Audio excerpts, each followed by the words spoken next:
Kyrie Irving's making his season debut tonight. Will he help or hurt Brooklyn's title chances? Nick unveils his Week 18 NFL tiers. Chiefs coming off a loss, but will they still hold the top spot? And LeBron, the king, let the other kings know, let the world know at age 37. He's still a problem. Good Wednesday morning, everyone. Welcome to First Things First. Jenna Wolfe, Nick Wright, Chris Broussard, Kevin Wildes, and LeBron James. Nick, LeBron not letting the Lakers go away quite that fast. What are we doing? Can't see. What are we doing with the blurring? What are we doing? It was why is his mouth blurred out? It's a family show. Why is his mouth blurred out? How are we supposed to have this discussion? Potty mouth. We don't even know what he's saying. How do we know? I'll tell you what he's saying. Yeah, he might be saying my Lakers, family. by the way. Maybe that's what the MF was. He's not. My family. He's not saying my family. We're going to get to the Lakers in a bit. Playing pretty well, by the way. Got to start with this. Aaron Rodgers, the reigning MVP heading into Week 18, as some would say, the likely MVP, at least the big favorite again this season. But get this. One of the 50 official MVP voters yesterday admitting he has already ruled Rodgers out for his vote. Chicago reporter Hub Arkish saying this: I don't think you can be the biggest jerk in the league and punish your team and your organization and your fan base the way he did and be the most valuable player. I just think that the way he's carried himself is inappropriate. I think he's a bad guy, and I don't think a bad guy can be the most valuable guy at the same time. Wow. All right, Chris Broussard, what was your reaction when you heard this? Well, Jenna, I'm speaking as somebody that has an MVP vote for the NBA. Sorry, Nick, but yeah, I do, and have for the better part of the last 25, 26 years. What a way so I'm to speaking start from the experience. Morning. Jeez. Just kind of needle in there. I'm sorry, yeah. But no, I think Hub Arkish is wrong, period. You have to keep it to on the field. Okay. Now, if a guy has been, guilty of domestic violence, if a guy has sold drugs while he's in the league, if a guy has, shot someone or point shaved or something like that, that's one thing. All wrongdoing is not created equal. But you don't like Aaron Rodgers because he's arrogant? Aaron Rodgers...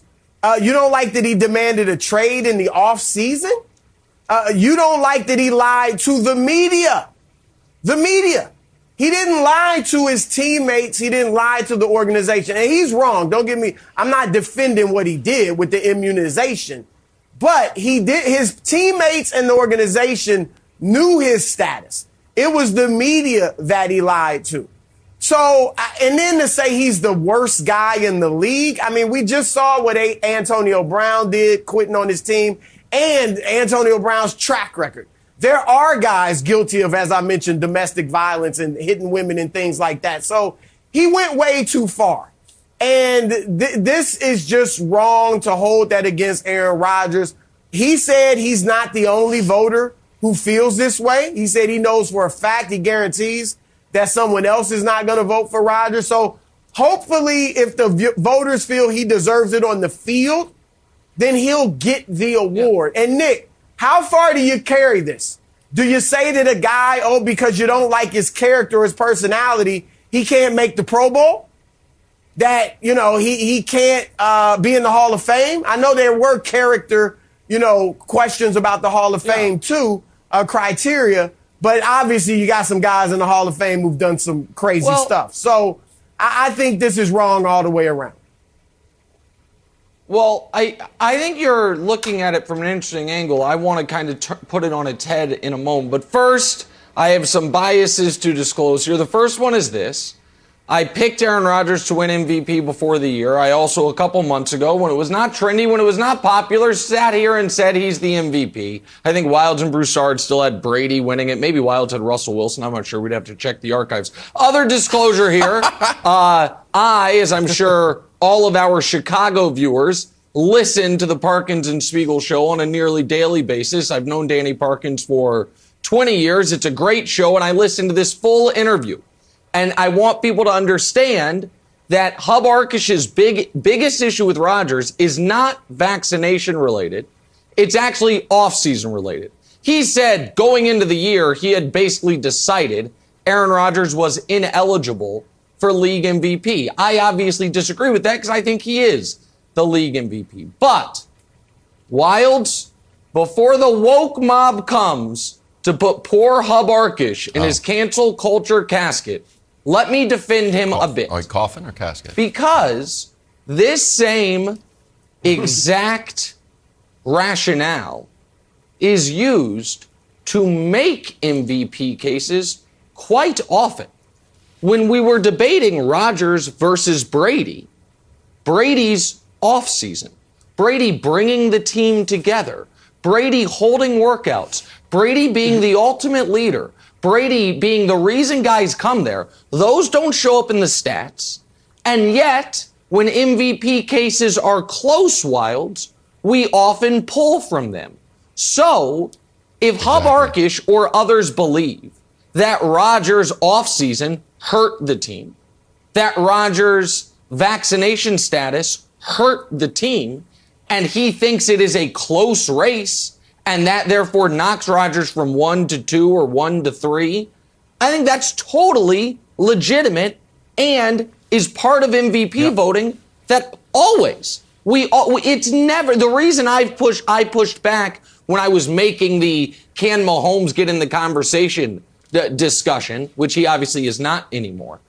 And I said, it's not just stats. If it's just the numbers, then don't have voters. Just type it into an algorithm. Don't have voters. It's always been more than that. Right. So while I don't think Rodgers' offseason or the mid-season vaccination nonsense hurt the Packers enough to cost him the MVP because they're still the 1 seed. They clinched the 1 seed. His play was phenomenal. So I don't think he wouldn't lose my vote if I had one. But I don't think the rationale here is as outrageous as the entire Twitter sphere seems to think, wanting Hub's vote stripped. This is why media shouldn't vote. This is why Chris Broussard never should have had a vote. Nobody said that. That was just me. I just think that I think that is unfair. And so I don't think his rationale is that outrageous. I agree with you. I think you're right on a lot of points.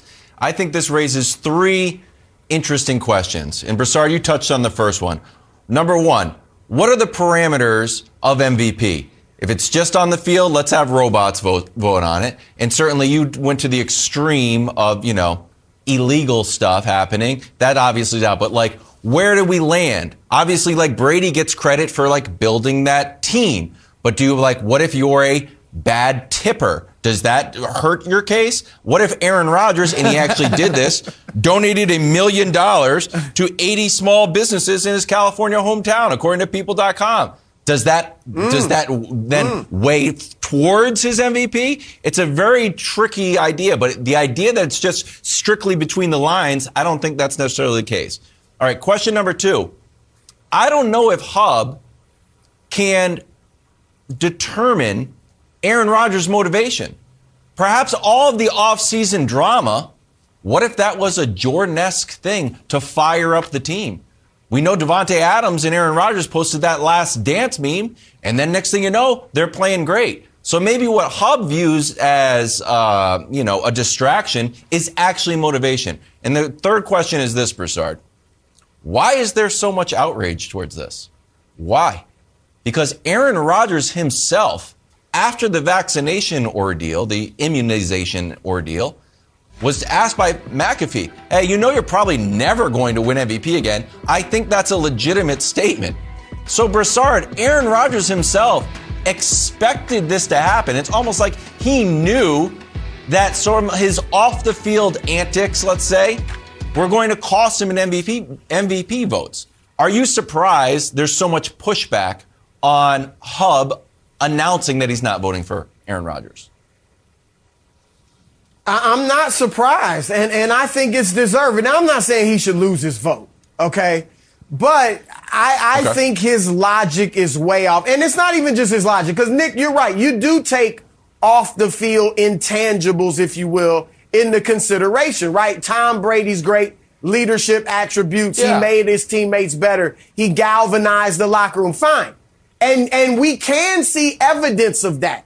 You said it doesn't show up in the stats. It can show up in the stats. He clearly made Wes Welker better. He clearly made Julian Edelman better players. Okay? And here's the problem, though, with what you said about Hub's logic or his rationale. Where is the evidence? There is not even a slight bit of evidence that what Aaron Rodgers did in the offseason hurt the team. I would be fine with Hub's and that's why it's a bad opinion. If it hurt the team. That's what you're right. Yeah, if it hurt the team, that's why it's a fine, bad but opinion. They're great because they've been great. Because they've been great, and you can't even say, oh, but he missed a game and they lost it, and that hurt the team, because they're the 1 seed. If that game against the Chiefs, if they missed out on the 1 seed by 1 game, and you could say, well, they lost to the Saints in week 1 because they were distracted because of Rodgers. They lost to the Chiefs in the middle of the season. Then I think he has a stronger case. But they were so excellent, and he was so excellent that I think the case falls apart. I don't think it's ridiculous to act like we take off the field stuff when it comes to how it affects your team into consideration for awards. But Jenna, I know we got to go, because if we're going to talk about outrage about awards voting, I've got a player of the month take coming up in about 4 minutes. Because that really is where we should have started the show, Jenna. That's really the outrage this morning. Okay. Our outrageous morning continues here on First Things First. Got to talk some LeBron. Did the King let the world know last night he's still a big problem in this league? I don't know what you're saying, buddy. It doesn't seem good. Discuss that next. And coming up at the top of the hour, Nick's got some new NFL tiers. Yes, I can tell you there will be pushback. Grab some coffee, settle in. This is First Things First. Time for drawing a blank. If you missed what LeBron James did last night, I got you. So does Nick. The contested layup late in the fourth, followed by the recap of the contested layup by screaming this at the Kings bench. I'm still a mother bleeping problem. Bleep. The exclamation point on a monster fourth quarter for LeBron. 14 of his 31 in the final frame. Lakers won. I apologize to our viewers out there and our listeners. I shouldn't have said that. Broussard, LeBron James trash talking the Kings bench. Yeah, there's a lot of bleeps in one sentence. LeBron James trash talking the Kings bench. Broussard was blank. Jenna watched every moment of that game. LeBron was fantastic, especially down the stretch. So was Malik Monk, by the way. LeBron's been great this whole season. We all know that. Fantastic. However, and I'm going to say this too. I love his enthusiasm, the fact that he's emotionally invested in a Tuesday night game in January against the Sacramento Kings. I love it. However, my word, or Jenna, my phrase, this is beneath the king. Okay? Because these are the Kings. No pun intended. They're 16 and 23, LeBron. You're a 4-time champion, a 4-time MVP. And again, while I can appreciate your enthusiasm, 40-time player it's of the the month. freaking Kings. You're better than that. All right? Save this for Phoenix, for Golden State, for Milwaukee, for Brooklyn. Not the Sacramento Kings, who had Damian Jones guarding him when LeBron just took him to the hole. Listen, the King is playing the Kings, and he used a little salty language. Everyone's all, oh my God, kids' heads are going to pop off. They hear the F word. They'll be fine. They'll be fine. Don't worry about it. Not great. This was a reminder, and it was a reminder of this. So there was a point early in the year when LeBron got hurt, and I was like, oh boy.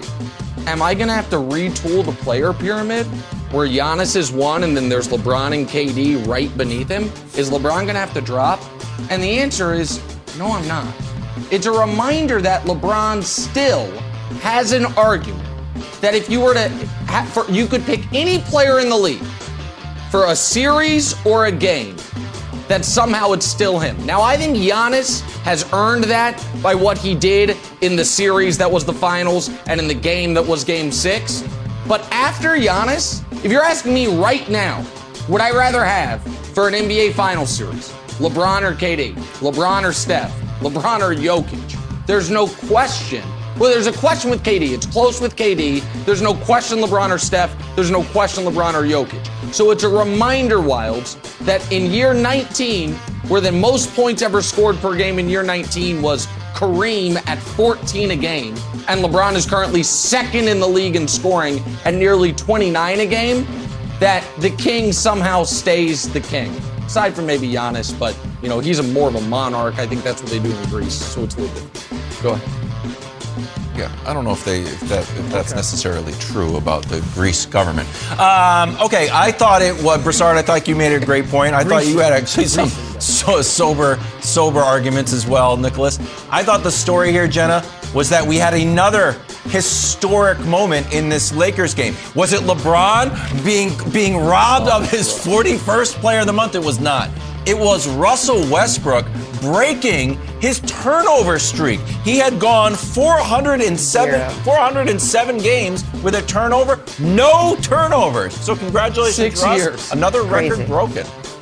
Yeah, it's amazing. Yeah, 6 years. So keep it up. Impressive. Yes. Big time. String together 2 games. Smaller story. Missed that headline.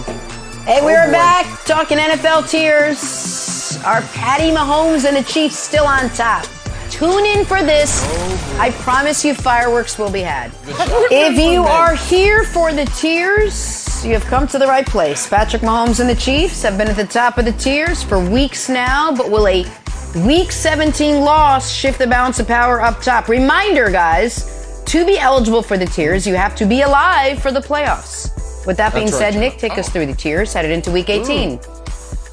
Jenna, you're right, and for Week 18, there are 18 teams still alive. Before I reveal the tiers, a little inside baseball here on the tiers. Controversy in the committee. Everyone knows that tiers are proprietary information until 8:02 a.m. Eastern every Wednesday. The only people who get it are me, the committee, and our producers to build the graphics. Someone, I think one of the producers, I'm looking at you, Cab, leaked the tiers to Wilds. And he started with a lot of really, really aggressive texting. So we're going to deal with that, Cab. There might be some litigation. But here, for the rest of the world, except for Wilds, you got a sneak preview. Here are the Week 18 tiers. All right, these teams are alive. One of them actually has already made the playoffs. Print the T-shirts, because that's as good as it's going to get. The Eagles are in. The Raiders and Saints might get in. The Ravens and Steelers won't. But your greatest accomplishment this year will be making the playoffs. You will not get a step further into the playoffs. Print your playoff T-shirts. All right, parking garage. What does parking garage mean? Well, let's think.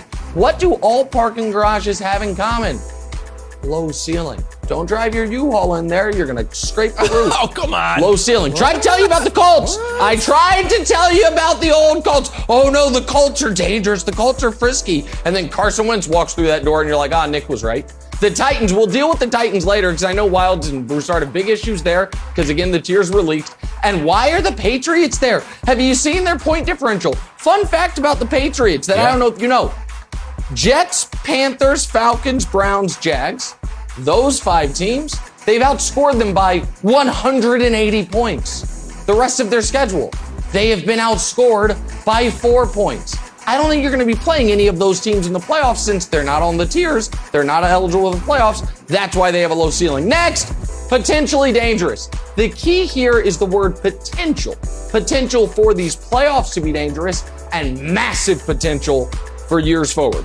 All 3 of these teams have good or great, depending on your feelings on Herbert, Burrow, and Lance, young quarterbacks, but none of them have any playoff experience. So yes, they could, with the right matchup, if the Chargers, by the way, got to get in, the Niners got to get in, make a little noise these playoffs. They have the potential for that, but this is really more about long-term potential. Mid-season champs, all 3 of these teams, midway point of the season, they're 6-1 or they're 7-0. They're feeling great. They're saying, who are we playing in the conference championship game? Since then, injuries. Coaching issues for the Cowboys, coaching issues for the Cardinals. Some questions about how much can the Bucs sustain those injuries. For the Cowboys, is Zeke healthy? You just lost Michael Gallup. Mike McCarthy still has the injury of inability to tell time. The Cardinals without DeAndre Hopkins. Kyler a little banged up. They were the midseason champs. I don't know if you get a banner for that. You could print one up, signs.com, but that's as far as they go. You might say, okay, so who's left? Oh, look at this. Magic Mountain tier. How about that, Broussard? I mean, you might say, oh, it's Josh Allen by himself. No, there's another one. Man, you ever get on a roller coaster? You're a single. You're by yourself. You know how sad that is? You're like, I'm at this amusement park all by myself, no one to ride with. Well, Matt Stafford said, don't worry, Josh Allen. I'm joining you.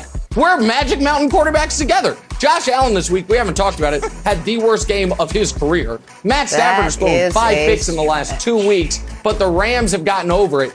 These two teams are very good, but because of the up and down nature of their quarterbacks, hard to fully trust. So who's left? Truly terrifying tier. Oh my goodness gracious. Vacant. Nobody's truly terrifying? All right, number one contenders tier. Who's there? Did the Chiefs fall? Vacant! Oh my goodness! So what do we have? Co-favorites! Chiefs, Packers. You know what the committee's saying? This is your Super Bowl. That's what the committee's saying. The committee is saying that we will go through the charade of these NFL playoffs, but we know what the Super Bowl is. Does it happen to be what the committee chairman, Nick Wright, had before the year? It does. Does it happen to be what Vegas says it is going to be? Yes. There's the 2 overwhelming favorites of their conferences. Yes. By the way, foxbet.com, you can get this exact matchup 8-1 right now, Chiefs-Packers. Folks, get those tickets in. That's your upcoming Super Bowl. Everyone else is playing for third place. Broussard, this is the most honest rankings tiers in America. What say you? I say this is cute, Nick. Now where are the real tiers? Where's the real tiers? I mean, I'm waiting for some graphic magic to get those vacants out of here and give me the real tiers. This is it? No, this is the tier. This is it. Yeah, is it Nick's tier? It's Nick's tiers, not Nick's predictions, Nick's hopes, Nick's dreams, Nick's wagers. No. It's supposed to be Nick's tier. This, Nick. It's the and you know what? I'm putting you on the bud list tomorrow. I'm going to talk to Kenna Pep. I want to put Nick on the bud list tomorrow because he is under duress. This is ridiculous. You need motivation for your finale next week. So you might find yourself on the bud list. Send me a nice photo, headshot. Tell me what the issue is. We can use these tomorrow when you get listed. Stop with the ad hominem. All right, here's the issue. Tell me the issue. First of all, Green Bay deserves to go headshot. Okay, Kansas City lost. Do the games matter, Nick? Kansas City's coming off an L in which they made Jamar Chase look like Randy Moss, Jerry Rice, and Terrell Owens wrapped into one. In which they made Joe Burrow not look like Tom Brady, who Steve Spagnuolo said he was last week, but Tom Brady with a little bit of Dan Marino in there. All right, how in the world are they up there at the top? Green Bay clinched the #1 seed. They got the best record in the league. They got the probable MVP. They've got several guys, good players, coming back from injuries. How in the world are they not #1? All right, second problem. Because you have Kansas City and Green Bay 3 levels ahead of everyone. You're saying it's over. There's no one else that has a chance. It is not. First of all, let's go to Green Bay, who I like, and they should be #1. But here's the truth. First of all, Aaron Rodgers has struggled mightily in NFC title games. He's 1-4, and this is a guy we all know does not throw interceptions, right? Amazing. Yeah. But in those 5 NFC title games, Nick, 9 touchdowns, 8 interceptions. There's no way he's a lock. They can be the favorites. He can't be a lock, especially when he's got to go through the GOAT, the GOAT, who we know shows up in the big moments. So there's that. Let's move to the AFC. Yeah, I'm with you. I like the Chiefs. They should be the favorites. Not co-favorites in these tiers, but the favorites in the AFC. But to act like no one is truly terrifying, like no one can be I think Cincinnati's truly terrifying, judging on what they did to the Kansas City last week. Oh, my goodness. And I think Tennessee, with Derrick Henry coming back, he's going to be fresh. He's going to have fresh legs. Derrick Henry, they beat the Chiefs 27-3 this season. So Tennessee is also truly terrifying, Nick. So I just cannot have to get rid of those vacant signs, move some people up. No. You'll be on the bud list, brother. If they let me. If Keta and Pep let me. Because you think the Packers should be alone by themselves. I'm just curious. Right now, Broussard, if you had to say a team, who's winning the Super Bowl?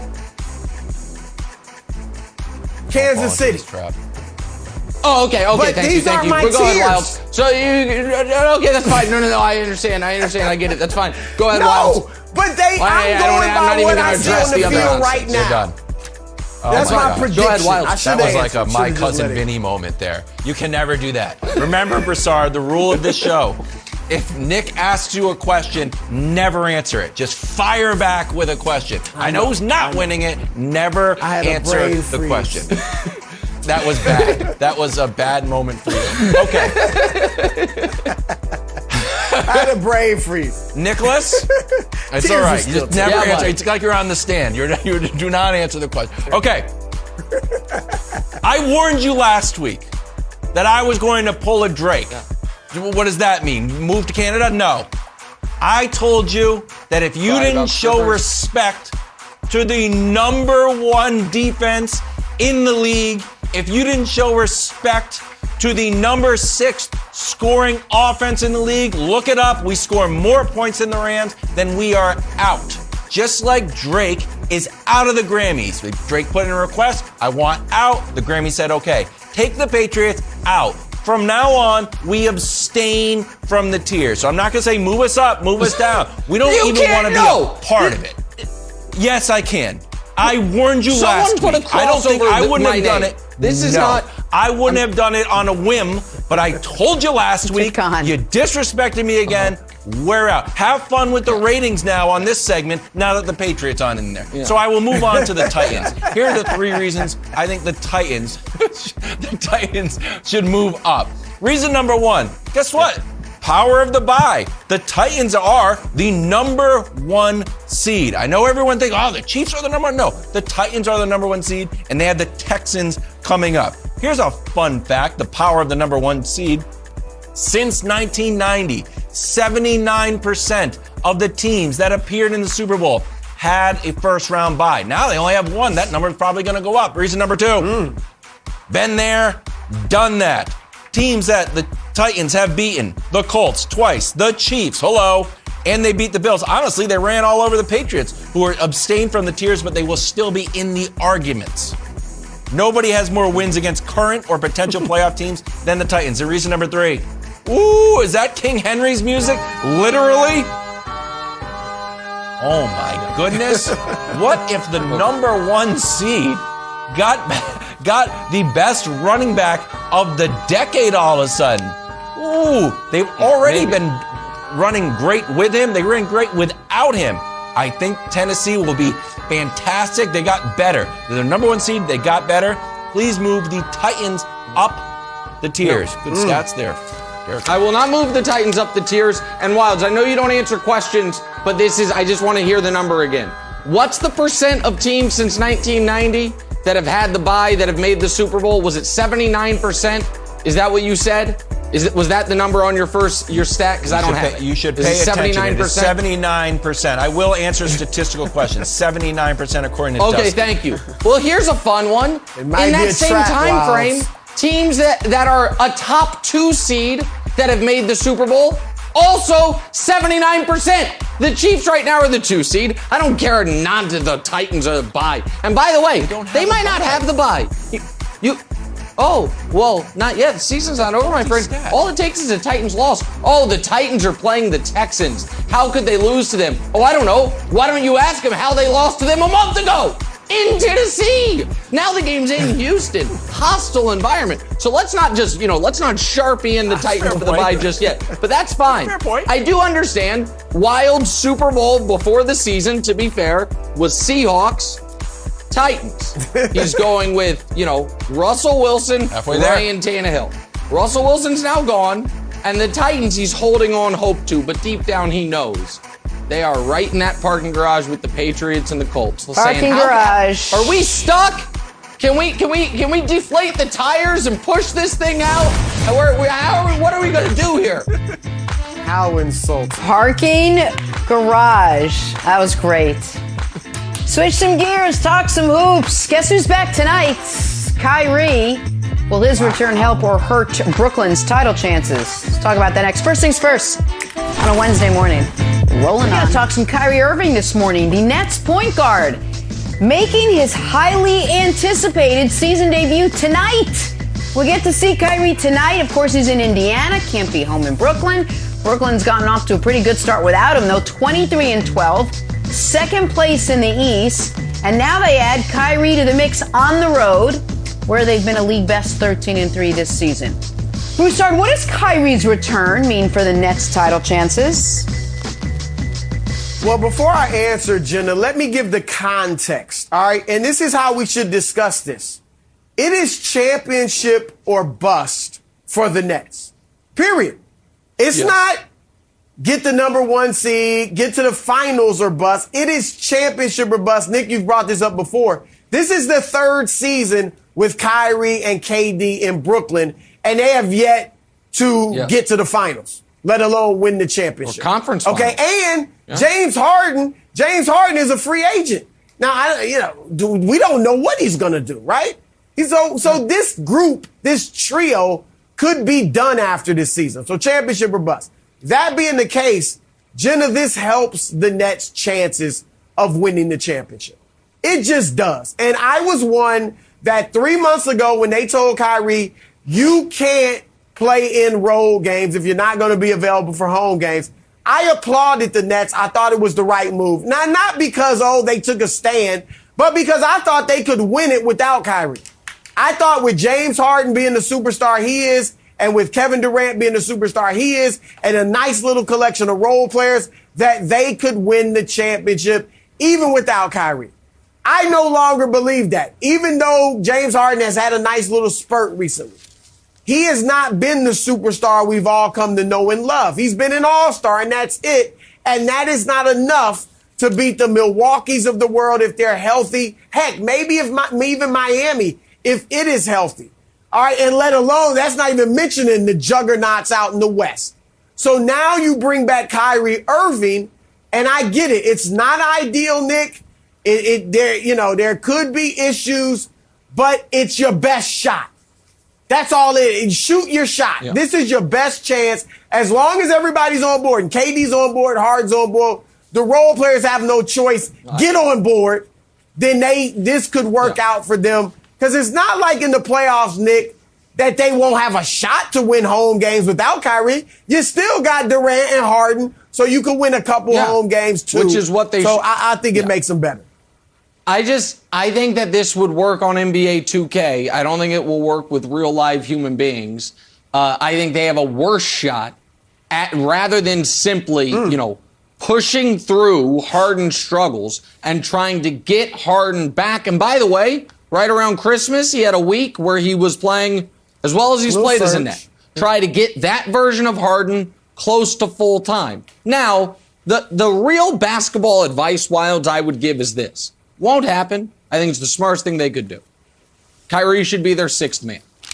Kyrie should run the bench unit, and they should get as many minutes as possible with Harden and KD together, because half of your playoff games or more, Harden and KD are going to be the only guys injuries notwithstanding, are going to be there. They won't do that. I think that is the only way this could work, is if Kyrie was always an off-the-bench bonus rather than a critical part. But because they're not doing that, Wilds, and because I'm going to take Broussard's word that, the Nets are better, the best version of the Nets is the Nets with all three of them, then I ask this very simple question. Shouldn't they want the 5 seed? If it is true that they are better with Kyrie, what? Shouldn't they want as many games as possible with him? And starting playoff series with him and game 7s with him. So shouldn't they, strategically, I'll even add in a bonus. More rest for your guys. You can give KD more rest. You can give Harden more rest. You can What? It's a fair point, Broussard. I'm just curious. Didn't he just say? Didn't you just say I need Harden and KD on the court together? Didn't you just say that? Playing as many minutes as possible I think together? the whole thing's nuts. I think the whole thing is insane. But the fact that they're doing it, you've got to. They are doing it because they think our best version of ourselves is these three guys. The rules of the NBA playoffs are you play more games on the road than at home if you don't have home court advantage. So why should they want home court advantage? Someone explain it to me like I'm a 6-year-old. Anybody? Well, let me. I actually. It sounds ridiculous on the face of it, but Broussard, Dusty pulled up the graphic on how good they are with Kyrie. The weirdest part about this graphic is not only how great they are when they all play together, also only played 14 games. I was shocked by that for some reason, just because I think this idea of this trio being around for so long, I just thought there was going to be more games. No, only 14. So I'll ask you a double whammy question. One, do you buy Nick's theory that they should try to go for the 5 and play their games on the road? And two, do you think 14 games is enough to kind of have any momentum and that they know how to play with each other at all, Broussard? Well, I'll answer the second part. First of all, no, they need more games, and they're going to get more. Kyrie, I think, can play about roughly 20 games, give or take a couple. So that'll give them more time together. Hopefully they don't rest Harden or Durant much when Kyrie's able to play. So there's that. I think that gives them time to develop some chemistry. And then as far as getting the 5th seed, no, you never want to bring losing into your organization, even if it's tanking. Even if it's strategic, hey, KD don't play tonight. No, everybody knows what you're doing, and that sets a bad tone for your team. If they were only capable, Nick, of being a 4th or 5 seed, then I wouldn't have a problem saying, you know what, we don't have to go for the 4th. Home court doesn't really matter. We're fine getting 5th. But they're the number 2 seed right now, okay? Yeah. They can't fall all the way back to 5 and think that's going to be good. Going into the playoffs, but here's why, you got to play it out and go with what you got. Here's why with real human beings, I think this is such a bad idea. Because what I'm saying there, while you might disagree with it, it is certainly something that guys on the team are at least considering that is out there. And now, every win is good and every loss is good. Well, we lost, but do we really want the best record? Do we really want a better record than Milwaukee? And they are going to be in this spot where, hey, yeah, we lost, but Kyrie wasn't there. You're assuming they're going to lose every home playoff game. Round 2, lose every home playoff game. Again. We got to go. Undisputed starts right now. We'll see you tomorrow. Eat your words. You're going to be